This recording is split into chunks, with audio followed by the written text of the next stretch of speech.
I am a 90s kid, a generation for whom the internet sounded like this, a generation for whom pop music meant the Backstreet Boys, not BTS. And as kids, if you asked one of us to draw a car, the shape would probably look something like this.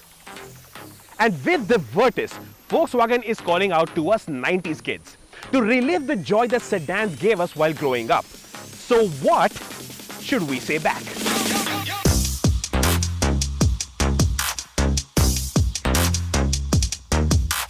Well, what I'd say first is, damn, you look good. VWs make their statements in whispers, not screams, and that's exactly what the Virtus does.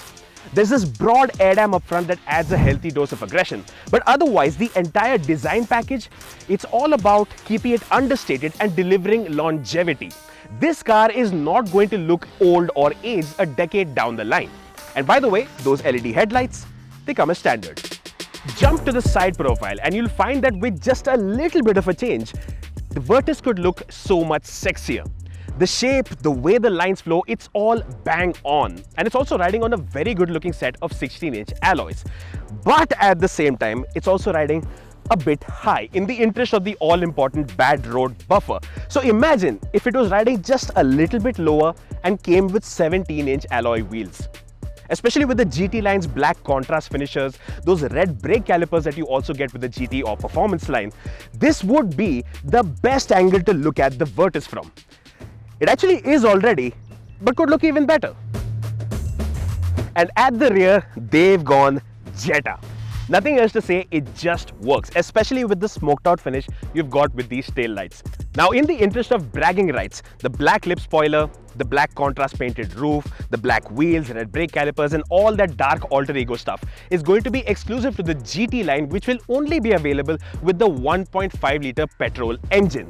Now, in this red color, it does look sizzling hot. But with all these black contrast bits, if you match it with the yellow, blue, or white, oh, that is going to look so good. And since we're at the back, here's another benefit of choosing sedan as your body style. 521 litres of ample boot space, and the rear seat splits and folds too. Time to head in the back. So, we're in the back seat of the Virtus, and it is one of the longest cars in the segment and even has a large wheelbase. Same as the Slavia, which of course it shares its underpinnings with, and subsequently a lot of the space and practicality factor is going to be shared with its Skoda cousin, which means that it is a very roomy cabin, 6-footer sitting behind a 6-foot tall driver, no problem at all. The headroom is actually quite decent, although it may not seem like it, but even I can manage in here pretty easily. So tall occupants, back seat, no problem. There's loads of footroom too. And since I was talking about the headroom, in the Virtus, it's actually a little bit better than the City, but comparably the knee room is not going to be as good as it is in the Honda City, because in that, I can sit behind my own driving position with my height of 6.5 feet. The seat contouring is ideally suited to 4 occupants. So it gives you great support if you got 4 on board. It's very comfortable. But if you try and squeeze a 5th person in the middle, it does prove to be a little restricted.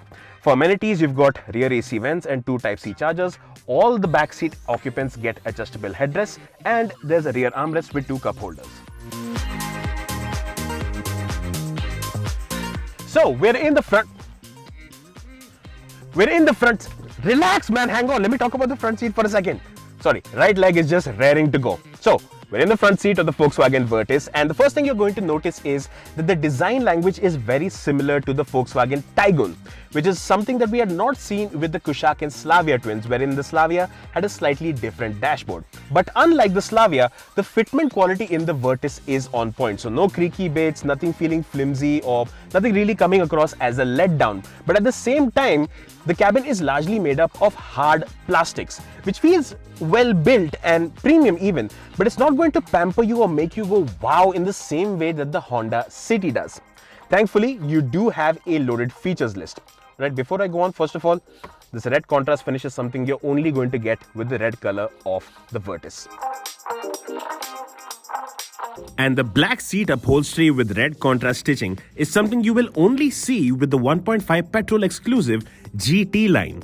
The dynamic line gets good old-fashioned beige and black. Right, so the features. Height adjustable front seats, rake and reach steering, ventilated front seats, wireless phone charger, and there is a digital instrument cluster which gets a red background with the GT line, but if you get the 1-liter engine, it's going to be blue in that. My favorite feature of all though would have to be this brand new VW developed 10-inch touchscreen infotainment system. Great resolution, fantastic touch response, and it also supports wireless Android Auto and Apple CarPlay. What we would have liked though is a better quality reversing camera. Right now the resolution isn't great and it doesn't make the best use of the screen's real estate either. The Virtus could also do with front parking sensors. Safety features include up to 6 airbags, ISOFIX, ESC, tire pressure warning and traction control. Alright, and now we come to the reason why my right leg was raring to go when we got into the front seat, and that is what powers the Volkswagen Virtus. Now I'm guessing since you guys are ZigWheels viewers or subscribers, if you aren't one already, go ahead, hit subscribe. You already know what's powering the Virtus. It's got 2 petrol engines, both turbocharged. One is a 3-cylinder, one is a 4. And the one I'm driving right now is the engine that most people will and probably should be opting for, which is the 1-liter 3-cylinder motor. Now why is that? Is it because it's the cheaper engine? Partly, yes, but it's also because unlike a lot of situations where the smaller or the lesser engine proves to be a one-trick pony, something you can only use in the city, the 1-liter TSI, as we've seen in a variety of other cars, is more than enough to be a great all-rounder. It's something that is primarily suited to city use because it has so much low-down torque on offer that getting up to city speeds is absolutely effortless and driving around in traffic is also effortless. But at the same time, it has that punch in the mid-range that allows you to get up to highway speeds, manage overtakes without it ever proving to be a stressful affair with this engine. So yes, if you are planning to buy the Volkswagen Virtus, you can get the 1-liter engine and still have a great experience, knowing that the smaller engine is not going to be a compromise. Even the transmission offers really smooth and quick responsive gear changes, and if you want to take manual control, you also have the sport mode and paddle shifters. What you will notice with this 1-liter engine though is that it is a 3-cylinder motor. Now as far as 3-cylinder engines goes, the refinement is quite good, but you can hear that little bit of thrumminess, especially when you pin the throttle and get up to say 3,500 RPM. But with the exception of that, it gets everything done just right. So what is it then that you're getting extra with the 1.5-liter petrol engine? What is it that you're paying your extra money for? Well, in part, it's for this.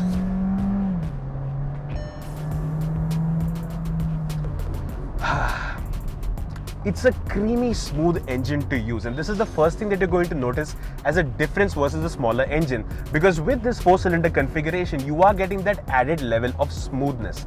Secondly, this engine is also a little bit more free revving and more willing to get in closer towards the red line. So if you're looking for the engine that you can push, have a little more fun with on the limit, it would definitely have to be the bigger one. And subsequently, because of these two benefits, what you'll also find is that this is a great engine if you're looking to do a lot of highway touring, a lot of intercity travel. Not that the 1-liter isn't capable at all that, it's just that this one is going to give you that extra level of sophistication. And that isn't limited just to the engine. You can also find that in the transmission. Because as smooth as the 6-speed torque converter on the 1-liter is, the gear changes with this 7-speed DSG are just plain imperceptible. It is insanely smooth, very enjoyable, and even with the paddle shifters, you'll find that the responsiveness is about 2 or 3 notches better than it is with the torque converter. In a way, the Virtus 1.5 is the version for existing VW owners, especially those coming from the Polo GT TSI or Vento TSI. No manual transmission option with it though if that's what you wanted. You could always just check with its cousin for that. The Virtus is also a smooth operator, offering a good deal of ride comfort. Bump absorption is great and the suspension doesn't crash through nasty potholes or feel particularly noisy while doing it. Not that we encountered a lot of bad patches on our drive through Amritsar. What we did get are some great tar roads that you can easily hit high speeds on, and the Virtus was sure-footed and fun. Unfortunately, the roads we were on were about as curvy as a runway, so we didn't get to test the handling enough to really comment on it. But we have some ideas for when we get it on our home ground. On first impressions, it feels similar to the Slavia on the handling front, and there doesn't seem to be a stark difference like we noticed in the Kushaq and Taygun, where the VW is notably sportier to drive. Nostalgia is a tricky thing, and just because you love something in the past doesn't mean you're even going to like it today. However, some memories are so sweet that when you get to relive them, the experience is that much better. And that's what the VW Virtus does for sedans, especially with the way it looks and performs. This car is not just a justification that you still need to be considering sedans, but also proof that you don't need an SUV to get an experience of a great all-rounder. At its expected price, it will be going up against a lot of SUVs, but before you seal the deal on that high rider, it is worth taking a look at the Virtus. You never know when that step down into a sedan could prove to be a step up.